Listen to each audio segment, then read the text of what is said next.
Hello बच्चों, मानसरोवर विद्या विहार से मैं आपका हार्दिक स्वागत करता हूँ।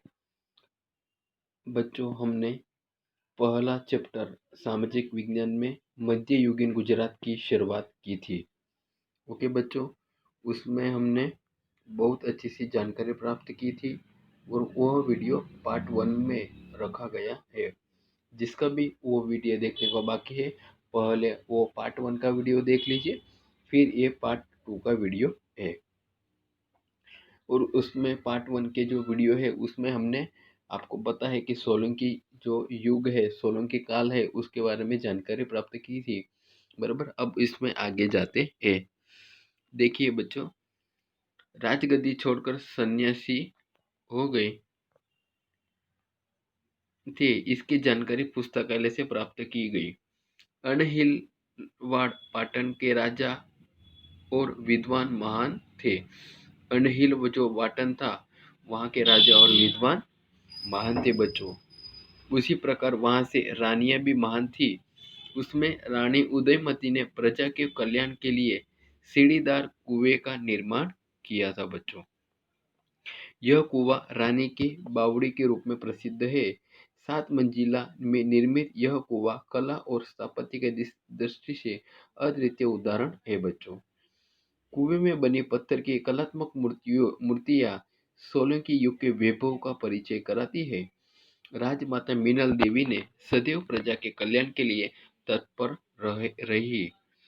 सिद्धराज जयसिंह की माता कौन थी? राजमाता मीनल देवी ने राज्य से यात्रा कर बंद करवाया था।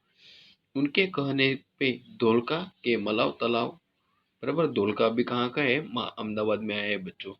धोलका में मलाव तालाब और विरमगाम में मुनसर तालाब का निर्माण किया गया था। सिद्धराज जयसिंह के शासनकाल के दरमियान पाटन में सहस्त्रलिंग तालाब का निर्माण किया गया था। हम जो आपको बताऊं कि हम सोलंकी युग के बारे में पढ़ रहे थे बच्चों, जिसके पहले चावड़ा, सोलंकी और वाघेला ऐसे भारत के 3 अलग अलग वंश थे। और उसमें भी सबसे महान कौन सा माना जाता है? सोलंकी युग, बराबर, बहुत महान माना जाता है। उसके जो राजा थे, उसके विद्वान और उसकी जो महारानियां थी, वो भी महान थी। उसमें रानी उदयमती ने प्रजा के कल्याण के लिए सीढ़ीदार कुएं का निर्माण किया था। ओके, और यह कुआं रानी के बावड़ी के रूप में प्रसिद्ध हुआ बच्चों। ओके, और कितने मंजिला था? 7 मंजिला निर्मित यह कुआं कला के स्थापत्य से क्या है? अद्वितीय उदाहरण है। आज भी यह पाटन जिले में आपको देखने को मिलता है बच्चों। कुएं में बनी पत्थर की कलात्मक मूर्तियां सोलंकी युग की वैभव का परिचय कराती है और राजमाता मीनल देवी की सदैव प्रजा के कल्याण के लिए तत्पर रहती थी। सिद्धराज जयसिंह की माता का नाम मीनल देवी था, जिन्होंने यात्रा कर बंद करवाया और धोलका में कौन सा? मलाव तालाब और विरंगाम में मुनसर तालाब का निर्माण किया गया। सिद्धराज जयसिंह के शासनकाल के दरमियान पाटन में सहस्त्रलिंग तालाब का निर्माण किया गया था। किसके समय में पाटन में सहस्त्रलिंग तालाब का निर्माण किया गया? सिद्धराज जयसिंह के शासनकाल दरमियान पाटन में सहस्त्रलिंग तालाब का निर्माण किया गया। देखो बच्चों, आपको एक चित्र में दिखाया गया है मुनसर तालाब, जो किसने बनाया था? आप मीनल देवी ने बनाया था। एक देखो, आगे देखते हैं बच्चों पैराग्राफ में। एक वीरांगना रानी का इतिहास अणहिल पाटन के साथ जुड़ा हुआ है। राजा अजयपाल की मृत्यु के बाद राज्य का कार्यभार उनकी पत्नी, उनकी रानी नायिका देवी ने संभालती थी। सब तब उनका जो पुत्र था वो छोटा था। उनके समय में शाहबुद्दीन घोरी नामक राजा मरुस्थल पार कर बराबर गुजरात पर आक्रमण कर दिया। मरुस्थल मतलब जो राजस्थान है, आपको पता है कि अफगानिस्तान से वो आया था, बराबर, आप वहाँ सब ओके। तो एक मरुस्थल उसको माना जाता है। उस मूल राजा द्वितीय ने गुजरात की सेना का नेतृत्व किया और शाहबुद्दीन घोरी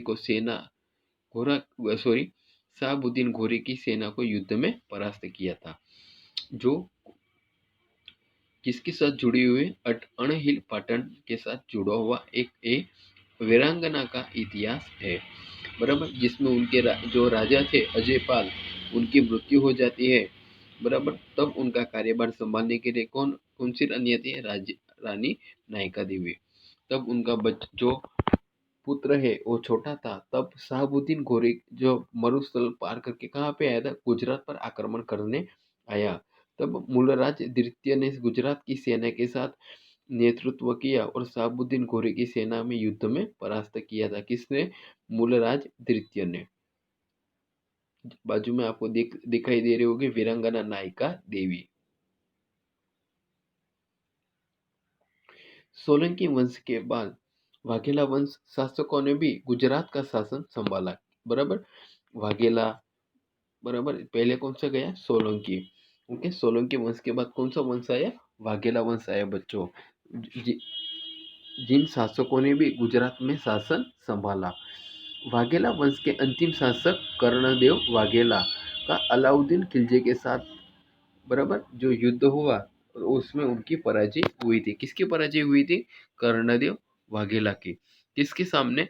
अलाउद्दीन खिलजी की सेना से पराजय होने के बाद अनहिलवाड़ पाटन से राजपूत शासन खत्म हुआ। उसके पश्चात कुछ समय तक अनहिलवाड़ पाटन गुजरात की एक नाम पात्र राजधानी थी बच्चों। अहमद शाह ने सल्तनत काल ईस्वी सन 1411 के आसपास अहमदाबाद शहर बसाया, बराबर। 1411 में कौन सा शहर बसाया? अहमदाबाद। किसने? किसके नाम से? अहमद शाह के नाम से। तब से पाटन गुजरात की राजधानी न रहकर सूबागिरी एक प्रांत का केंद्र बना।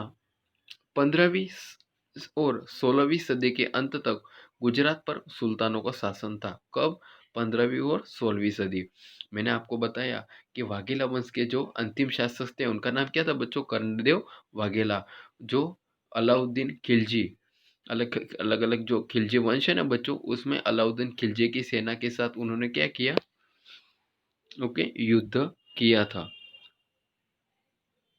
और उसमें उनके पराजय हुई। तब हमारी जो गुजरात की राजधानी अनहिलपुर पाटन थी वो एक नाम पात्र बनी रही।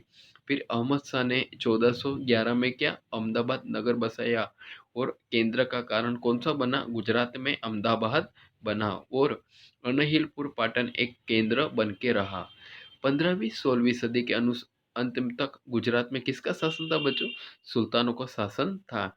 इस शासन के दरमियान अहमद शाह, महमूद बेगड़ा, मुजफ्फर द्वितीय ने उल्लेखनीय सुल्तान हुए हैं, जिसमें ये सब हमने तो बारी बारी अच्छे से उनके बारे में पढ़ा होगा। क्या नाम था उनका? अहमद शाह, महमूद बेगड़ा, मुजफ्फर द्वितीय उल्लेखनीय सुल्तान थे। 17वीं सदी के प्रारंभ में गुजरात में मुगल शासन की शुरुआत हुई। आपको पता है ना, मुगल शासन की शुरुआत किसने की थी? बाबर ने की थी। अगर क्रम में हमको आना चाहिए बच्चों कि बाबर, हुमायूं, अकबर, जहांगीर, शाहजहां और औरंगजेब, बराबर। और मुगल सल्तनत की स्थापना किसने की थी? बाबर ने की थी बच्चों। तब 17वीं सदी के प्रारंभ में गुजरात में मुगल शासन की शुरुआत हुई है। उसके बाद गुजरात में अनेक नए रजवाड़े क्या आए? अस्तित्व में आए बच्चों। रानी के जो बावड़ी है, जो इसके पहले हमने पढ़ा था ना बच्चों, वो देखो आपको चित्र में दिखाई दे रहा होगा। चलो, उनकी अब जो मुगल शासन के दौरान राज्य व्यवस्था कैसी थी और सोलंकी वंश में कैसी थी, उसका हम अच्छे से जानकारी प्राप्त करेंगे बच्चों। सोलंकियों के राज्य तंत्र में राजा का सर्वोपरि स्थान था। राज्य तंत्र के विविध विभाग अलग अलग क्या थे? मंत्री संभालते थे। मुख्यमंत्री को क्या कहा जाता था बच्चों? महामंत्री कहा जाता था। फिर श्रीकरण मतलब के वित्त मंत्री को संबंधित विषयों को देखरेख करते थे, उनका नाम क्या था? श्रीकरण। इस समय संचालन विभाग का सबसे बड़ा भाग क्या था? मंडल कहलाता था। राज्य की राजधानी का प्रदेश सरस्वती नदी पर स्थित होने से सरस्वती मंडल के रूप में जाना जाता था। जो सरस्वती नदी के पास एक शहर था, उसका अभी हमने पढ़ा ना बच्चों, जिसका नाम क्या था? अणहिलपुर पाटन, बराबर। जिसमें सरस्वती नदी पर एक जो राज्य की राजधानी थी वहाँ सरस्वती मंडल के रूप में जाना जाता था। मंडल का उप विभाग को क्या कहा जाता था बच्चों? पथक कहा जाता था। मंडल का जो उप विभाग है उसको पथक कहा जाता था। ऐसे अनेक पथक थे जिनमें अनेक गांव का समावेश होता था। इस समय कच्छ मंडल, सौराष्ट्र मंडल, खेटक मंडल मतलब खेड़ा, लाट मंडल मतलब लाट मंडल मंडल मतलब अभी जो दक्षिण भारत हमारा गुजरात है ना बच्चों, उसको लाट नाम दिया गया था बच्चों। ओके, मेंदपाड़ मंडल जैसे अलग अलग मंडल थे। बराबर, जो सोलंकी वंश में राज्य व्यवस्था कैसी थी वह इसमें दर्शाई गई है। बराबर, कि राजा का स्थान क्या था बच्चों? सर्वोपरि था। फिर राज्य तंत्र में विविध विविध अलग अलग क्या थे? विभाग थे, और उसके मंत्री भी अलग अलग थे। जिसमें मुख्यमंत्री को क्या कहा जाता था बच्चों? महामंत्री कहा जाता था। और वित्त मंत्री को श्रीकरण कहा जाता था। और संचालन विभाग में सबसे बड़ा भाग कौन सा था? मंडल था बच्चों। जिसमें राज्य की राजधानी का प्रदेश कहाँ पे था? सरस्वती नदी के किनारे मंडल के स्वरूप में जाना जाता था। कौन सा मंडल? सरस्वती मंडल के स्वरूप में। मंडल का उप विभाग कौन सा होता था बच्चों? पथक होता था। ऐसे गुजरात में बहुत सारे पथक थे जिसमें अनेक गांवों का समावेश किया गया, जिसमें कच्छ मंडल, सौराष्ट्र मंडल, खेटक मंडल, लाट मंडल, मेंदपाड़ मंडल जैसे अलग अलग मंडल थे। अब देखो बच्चों, उनकी स्थापत्य और संस्कृति कैसी थी। देखो उसमें एक कीर्ति स्तंभ दिखाया गया है, वडनगर का कीर्ति स्तंभ। मैं आपको एक चीज बताना चाहता हूँ बच्चों, एक बराबर शांति से सुनना। कि वडनगर है जो अभी भी आपको महसाणा जिले में, आपको वो वडनगर एक अभी भी गांव है जो देखने को मिलेगा। बराबर, वडनगर, आपको यह भी पता होगा कि वडनगर हमारे जो नरेंद्र मोदी जो हमारे प्रधानमंत्री है, बराबर, उनका जन्म स्थल भी वडनगर है। और इसमें आपको एक कीर्ति स्तंभ दिखाया गया है। बराबर, अभी तक वो एक कीर्ति स्तंभ है। बराबर, चलो इसके बारे में बच्चों जानकारी प्राप्त करते हैं। गुजरात में सोलंकी शासन के समय में सामान्य रूप से शैव धर्म मतलब शिव धर्म के अनुयायी क्या थे? अधिक थे। सोलंकी काल में गुजरात में सोमनाथ की तरह जैसे पाटन में शिव धर्म मतलब बराबर मतलब भगवान शिव की आराधना करने वाले प्रख्यात केंद्र था, वैसे द्वारका में वैष्णव धर्म का प्रसिद्ध धाम माना जाता था। बराबर बच्चों, सोलंकी शासन में के समय में क्या था? शिव धर्म के अनुयायी अधिक थे, मतलब भगवान शिव के। और गुजरात में सोमनाथ की तरह ही जैसे पाटन में शिव धर्म मतलब शिव धर्म आराध्य का क्या था? केंद्र था। और द्वारका में वैष्णव धर्म प्रसिद्ध धाम माना जाता है। आगे देखिए बच्चों, मध्य युग में राज्य में बौद्ध धर्म का प्रभाव कम हुआ, जबकि जैन धर्म का बढ़ावा मिलता था। कब? मध्य युग के समय में। परिणाम स्वरूप उस समय के दरमियान अनेक महान और भव्य देरासर का निर्माण हुआ। देरासर मतलब जो जैन धर्म, हम हिंदू धर्म में कैसा मंदिर होता है बच्चों, वैसे ही जैन जैन जो लोग होते हैं वो भी अपने जो पूजा करते हैं भगवान की, ओके, उसको क्या कहते हैं? देरासर कहते हैं बच्चों। क्योंकि उस समय बौद्ध धर्म का प्रभाव मध्य युग में क्या हुआ था बच्चों? कम हुआ था, और जैन धर्म को बढ़ावा मिला था। इस समय में स्थापत्य, शिल्प और चित्रकला की सबसे अच्छी प्रगति हुई थी। इस समय में स्थापत्य के में राजस्थान में मंदिरों की शैली का प्रभाव दिखाई देता है। बराबर, ये मध्य युग में जो जैन धर्म आगे बढ़ा उसका जो स्थापत्य है उसमें सबसे बड़ा बड़े बड़े मंदिरों की शैली आपको कहाँ पे दिखाई देती है? राजस्थान में दिखाई देती है। 11वीं सदी में निर्मित मोढेरा का सूर्य मंदिर जो किसने बनवाया था बच्चों? हाँ हाँ, भीमदेव प्रथम ने बनवाया था। बराबर, कहाँ पे? मोढेरा का सूर्य मंदिर। बट आबू का विमल वसई मंदिर 12वीं सदी में निर्मित रुद्र महालय, सोमनाथ मंदिर का जीर्णोद्धार 13वीं सदी में बने देलवाड़ा के देरासर आदि कलाकृति के भारत में स्थापत्य में क्या है? महत्वपूर्ण स्थान है। उसमें आपको बच्चों क्या याद रखना है?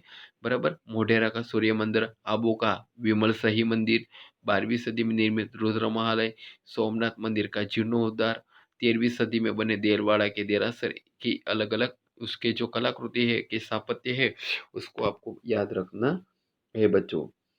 बराबर, आगे देखते हैं। गुजरात के मंदिर स्थापत्य कला के साथ अन्य स्थापत्यों में कुंड, किला, दरवाजा, बंधनवार का समावेश होता है। कीर्ति स्तंभ वडनगर में प्रसिद्ध है। साहित्य सर्जन में समय हस्तलिखित प्रत अधिकांशतः ताड़पत्र पर लिखा जाता था। बराबर, ताड़पत्र, बराबर, तब कागज नहीं थे बच्चों, तो एक पत्र होता था ताड़पत्र, जो झाड़ का ही एक प्रकार का सूखा भाग होता था जिसको हम ताड़पत्र कहते हैं, उसमें लिखने का काम होता था बच्चों। 2-3 फुट लंबे और 2-3 इंच चौड़ाई वाले ताड़पत्रों में चारों तरफ से हाशिया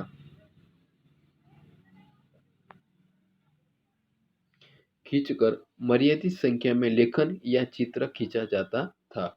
इसके सिवाय सोलंकी काल में जैन धर्म में काफी साहित्य सर्जन हुआ दिखाई देता है, जैसे कि त्रयाश्रय ग्रंथ, जो एक बड़ा और महान ग्रंथ माना जाता है बच्चों। देखो, सल्तनत काल में जब अहमदाबाद का सत्ता केंद्र बना, अहमदाबाद बना, तब कई पुस्तक फारसी भाषा में लिखे गए, जबकि इस समय में गुजराती भाषा में कुछ ही साहित्य के क्या होता, सर्जन हुआ था। कब की बात है बच्चों, ये बराबर मध्य युग, और जो मध्य युग में जो 16वीं और 17वीं सदी के बारे में बताया गया है। गुजरात में सल्तनत काल एवं मुगल काल में अनेक प्रसिद्ध मस्जिदों का निर्माण किया गया। इस समय में निर्मित सरखेज का रोजा, अहमदाबाद में बनी सिद्दी सैयद की जाली आज भी क्या है बच्चों, बहुत प्रसिद्ध है। इस प्रकार गुजरात में लगभग 560 वर्ष तक राजपूत वंश के शासकों ने और उसके बाद सल्तनत और मुगल काल में कुछ सुल्तान और सूबेदार ने शासन किया।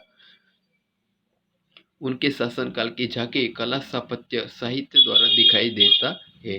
देखो बच्चों, आज हमने इस मध्य युग में मतलब मध्यकालीन भारत में अलग अलग जो वंश थे, उसमें कौन से वंश ने कितना कार्य किया, ओके, इसके बारे में बहुत अच्छे से पढ़ाई की। ओके बच्चों, और आपको ये बार बार ये वीडियो देखना है और किताब आपको पढ़नी है, जिससे आपको और अच्छे से समझ में आए। देखो बच्चों, अब आपको स्वाध्याय दिया गया है।